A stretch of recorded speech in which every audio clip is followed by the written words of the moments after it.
Did you know there was a moment in time when poor people stopped fighting each other?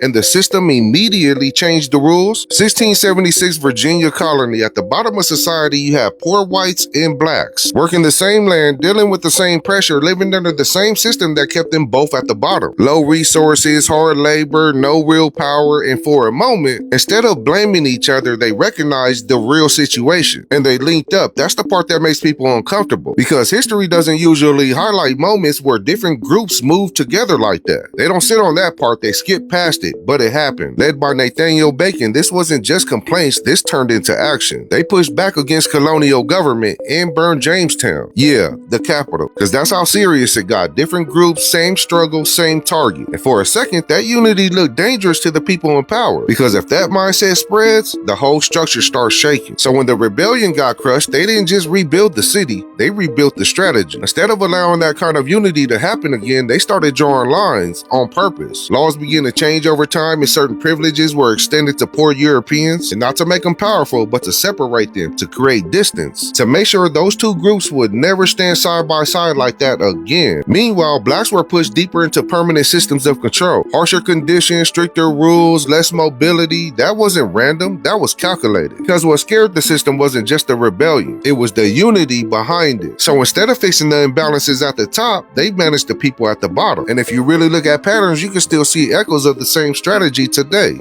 Different time, different language, same concept. Keep people focused on each other so they never focus on the system. So the real question is, what made that moment so dangerous? The rebellion itself or the fact that people stopped fighting long enough to recognize the bigger picture? Let me know what y'all think and make sure to follow me for more shit that you probably didn't know.